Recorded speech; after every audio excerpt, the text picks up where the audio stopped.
It's the Happy Families Podcast. It's the podcast for the time-poor parent who just wants answers now.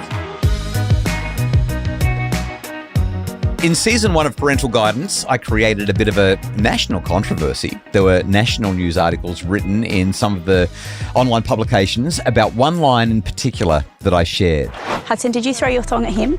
Yeah. Can you look at him and apologise? Sorry for throwing myself. Okay. All right, it doesn't make it better if both of you do it to each other. All right? All right, let's go. Come on. I want to say something kind of provocative. Forcing children to apologise is teaching children to lie.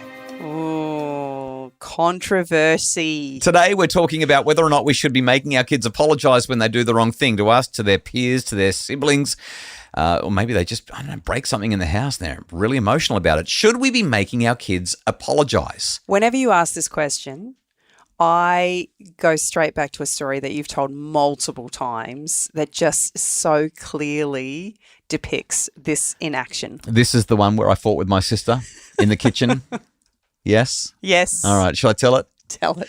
I'm about 15 years old. I've got a lot of bad attitude. My sister is 4 years younger than me. She's therefore about 11. In our home, we didn't watch Neighbours or Home and Away or The Simpsons because of all the bad attitude in the characters and the relationships. You clearly didn't need any extra. I don't think it made any difference whether we watched it or not. I had a bad relationship with my sister, okay? And we also didn't use words like stupid in our house. That was the S word. And I got really cranky with my sister in the kitchen one day, and I called her not just stupid, I called her a stupid idiot. Double whammy. So Mum heard it. She was in the living room. She came into the kitchen, said, "Justin, we don't speak like that in this home. You need to apologise to your sister." She literally forced an apology out of her 15-year-old son who had a bad attitude. And so in apologising to my sister for calling her a stupid idiot, I literally said, "Fine, Karina, I'm sorry you're a stupid idiot." So Mum sent I know it's really bad. I'm laughing, but it's just this is why I love this story. When I think about the times where I have been forced to make an apology, whether it be by a real life enforcer or my own internal enforcer. Yeah. When I feel like I'm supposed to do this, it leaves me in a victim mentality because I've been done wrong by. It's got nothing to do with me. This is all about the other person. So all my focus and energy is on what a stupid idiot, in your words, the other person is for hurting me or doing wrong by me, right? I don't learn anything through the process because I'm not doing any internal thinking. I'm not looking at how I might have contributed to this situation. It is all about the other person. Yeah. But on top of that, if I'm being enforced by somebody else, not only does it rupture my relationship with the person I'm saying sorry to, because I don't believe that I'm sorry. I'm not sorry. And it's their fault that now I'm in trouble. That's exactly right. It ruptures my relationship with the person, and in this case, an adult and a child, it ruptures my relationship with them. And on top of that, that whole process, if I'm not a 15-year-old teenage boy with heaps of attitude and I'm more of a timid person, what I learned through the process is that in order to make life pleasant for everybody else, I need to please other people. I like the words that you use, the external enforcer or the internal enforcer. I wasn't going to talk about this till you use these phrases, but I want to go back to something that I wrote in the most important parenting book that I believe exists on the planet. It's called The Parenting Revolution. I wrote it a couple of years ago, and I just wish every parent could read it. In that book, I talk about a motivation continuum. And at the very shallow end of motivation, no one wants to swim in shallow motivational waters, right? You want to be in the deep water where you have fun. But at the very shallow end is this thing called extrinsic motivation. Extrinsic motivation is when you do something because somebody else is making you do it, either because you're going to get a reward or a punishment. So a forced apology in that instance is literally an extrinsic enforcer. But you also use the term internal enforcer. The next level of motivation on this motivation continuum is called introjected motivation. Now, I know I'm getting a bit sciencey, but that's precisely what's going on here. No one's making you apologize. You're doing it because you feel like you have to. There's an internal police officer who's sort of berating you. It's your conscience saying, you've got to do it, you've got to do it. But you're not there yet. Morally or mentally or psychologically, you're just not there. And so the apology gets spat across the room. The apology does not come across as sincere, and neither you nor the person receiving the apology feel like hugging at the end of this and saying, oh, yeah, everything's all better now. So glad I got the apology. And while I sit in that space, though, what actually happens is I feel more and more justified to be angry and hurt. Right. And then, of course, they get the apology. They get the apology that's been spat across the room, and they think, I was right to do that to them in the first place because they're really that sort of a person. That's exactly right. And so what happens is, instead of me actually feeling soft and kind towards that person, my anger and my resentment builds. Okay. Now, I want to add some nuance here. I think that we both sit on the same side of the fence on this one. Forced apologies are generally ineffective. However, I want to lean on some research and a little bit of, an alternative view. There's this thing called theory of mind. I've talked about it a lot on the podcast. It develops in children somewhere around 4 or 5 or 6. In fact, recent research suggests that it might be later. It might be around 7 or even 8. And there is some research that shows that when an under 7 child receives an apology, regardless of how they receive it, they're actually pretty good with it. They're like, okay, good, they apologize. Now, if the apology is really explicitly forced, if it's a really unkind apology, like your one, then even under 7s don't tend to take to them very well. But as a general rule, if you haven't got theory of mind, that is, if you're a parent of very young children, and they do the wrong thing, you could probably say you need to apologize, and they will spit an apology out at their sibling, and everything will actually be okay. So I just want to acknowledge that, because the research there, kids under 7 really do just want to hear sorry, whether it's a prompted apology or whether it's a spontaneous apology. It is usually going to help the relationship. As they develop more cognitive capacity from about the age of 6 or 7 onwards, those prompted apologies become less and less meaningful, particularly when it's quite clear, quite obvious that this is not an intrinsically motivated apology. That is, it's an introjected or an externally prompted apology. So then my question is, before the age of 6, should we be encouraging our kids to apologise? So I'm going to just say no. I mean, I think it's a pretty low stakes conversation, honestly. When you're talking about the younger kids, I really think it's low stakes. If you want to, fine, do it. Fine if you have to. But you're not setting yourself up for success later, because then you kind of get in this habit, this pattern where you think this is the way it should be. And as the kids do get older and develop more cognitive capacity and complexity, the apologies become a little bit more tricky and you don't know where to go. So I just think with these things, start early and it gets easier. As you're talking, I'm just thinking this through, right? You've got children, they're young, they don't harbour resentment the same way we do. Correct. So asking them or encouraging them to apologise, like you said, it's low stakes. There's not a huge amount in it. But as they get to that point where you can start to see there's a sticking point, isn't that the perfect time to then start to have conversations around, in the past, mummy's asked you to apologise. I can tell you're actually still really, really angry about this. What should we do? This is where we move further into deeper motivational waters along that motivational continuum that I wrote about in the Parenting Revolution. We're moving into identified or integrated motivation. So identified motivation is where you say, yeah, I can see the value in it. Integrated is where you say, this is pretty much who I am as a person. I'm a person who wants to repair and make amends. See, this argument that we should be forcing our kids to apologize, it's number one, I'd say it's useless because it promotes empty apologies. Number two, I'd say it's unnecessary because there are better ways.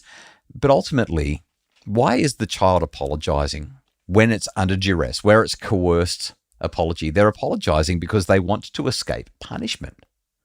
That's really it. It's an extrinsically motivated apology. And goes back to my conversation around this desire and need to people please. Yeah. But you know what they're not developing? They're not actually developing the empathy that we want them to develop, mainly because of a lack of cognitive capacity, but also because it's now being forced. They don't actually feel sorry.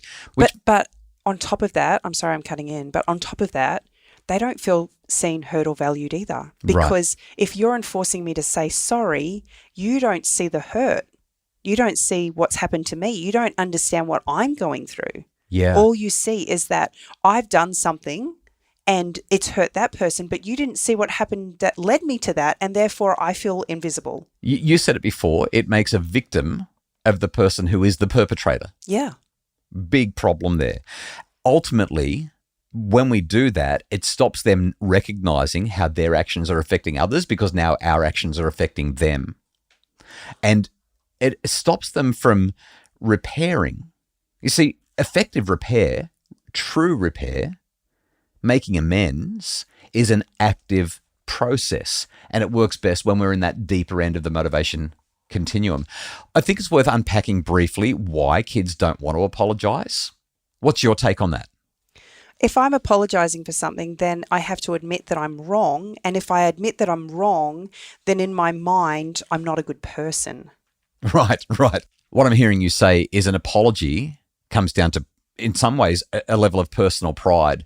For me to apologize means I have to acknowledge that in that moment, I was not at my best. I was not who I should be.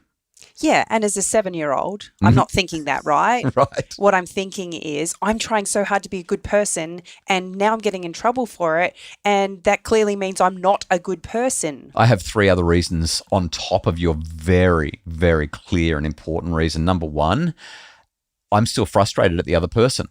Yeah. I'm just not ready to apologize to them. They offended me, they upset me, or whatever it is. I'm still upset about the thing. Number 2, I might be embarrassed. Let's say I broke a window, or I said the wrong thing to somebody and it got blurted out, or somebody took a screenshot of something that they weren't supposed to take. I'm embarrassed about that. And number 3, I'm scared. What happens if I apologize? There's some research that shows that adults really, really worry about apologizing as well, because number 1, they're worried about the ramifications, and number 2, they find it stressful because they feel like it's going to be humiliating. Also, that research shows that when they apologize, it's not nearly as stressful or humiliating as they thought it would be, and they get the relief of the apology. But of course, the apology has to be meant. And if you round all of that out, for me, it comes back to this: we don't like to be uncomfortable. Yeah, that's right. All of this is about being uncomfortable and getting used to the feeling of being uncomfortable. Which is kind of an argument for why you could get your kids to apologize, right? Because that discomfort, it helps them to tolerate the discomfort and also to feel the relief. But I mean, being forgiven feels good, assuming you do get forgiveness. Sometimes the apology doesn't land quite the way we want it to. The argument for apologizing is forgiveness is nice. Kids can learn that frustration tolerance and that discomfort tolerance, and they also do learn to take responsibility. Although, well, that's kind of an old school argument. I would argue against it. I don't think they learn responsibility. I think they learn to be frightened of us. But we do need to wrap this up. What are we supposed to do when the kids do the wrong thing? Must they apologize? Do we not do anything at all? Do we give it space? How do we figure this out? I think what's really important is that as we allow our children the autonomy to work through these challenges, we help them to recognize that sometimes time is needed, and that in that space of time, the person who's been hurt is able to let go of their anger and their hurt, and the person who's done the hurt is able to recognize the part that they played in that hurt. And when we enforce it, we actually cut the learning process off. We don't give either person time to actually work through that in a positive way. But it requires a fair bit of scaffolding, especially in those early years. We've got to be there to support them, right? So 2 things from me. Number 1, we've got to model it. We've got to actually show our kids how to sincerely apologize when we get it wrong, either with one another or with the kids themselves. A sincere apology has 4 components. Number 1, I'm sorry. Number 2, because. That's where we say, because I did this to you. So it's not because you did this, which made me do this. No. In fact, one of my sisters got really cranky at one of our kids one time. And then she realized she'd done the wrong thing and she apologized. And she said, I'm sorry I got mad at you, but if you hadn't done that, it wouldn't have happened. And I'm like, no, that's not quite an apology. No one was forcing it. At least she said sorry, but it was an ugly apology. So number 1, I'm sorry. Number 2, because I did this. Number 3, and it made you feel that. In other words, I have reflected and can see how my actions affected you. And then the 4th and most important thing, will you forgive me? Oh gosh, they're important words. That's how you know someone's really sincere, when they are so willing to be humble that they ask you to forgive them. They put the power of the relationship in your hands. That is a profoundly good apology. Over the years, we have used this structure and process with our kids as we've made mistakes as parents. And there's just something so beautiful when our kids recognize the part they've played in a difficult situation. And they come and ask those words, will you forgive me? I love that they're able to, through their own cognition and introspection, recognize that they've done something that has ruptured a relationship, and their desire is to reconnect and make that right. But it takes them seeing us be humble. This is what it comes down to. The word's humble, right? It's letting go of our pride. It's letting go of the acknowledgement that we're going to get it right all the time, and getting down to their level and saying, I'm really sorry. I got it wrong today, and I know it made you feel sad. Will you forgive me? Will you forgive me? We could do with those 4 words a lot more in the world right now. So that's number one. Where there's been a rupture, there has to be repair. And when we model it, especially with that framework, it makes a big difference. The second thing, and you've emphasized this, but I really want to put a great big red mark under this so that everyone remembers it. Giving kids the opportunity to reflect on their actions with our gentle support and involvement leads to much better apologies, because our children do want good relationships with those around them. And much better learning. Yeah. Sorry if we went over time, but we hope we've been helpful here. Should you force your kids to apologise? The research is ambiguous. I say no, but they do need to learn to apologise. The Happy Families podcast is produced by Justin Rulon from Bridge Media. We really hope this has been a helpful conversation for you in your home. If you would like more information about making your family happier, please check out happyfamilies.com.au, where we have our brand new membership, including new content for parents to work with their kids. It's called FELT, Fostering Emotional Learning Together. It's amazing content. It's interactive. It's engaging. The kids love it. And it's all available now as part of our Happy Families membership at happyfamilies.com.au.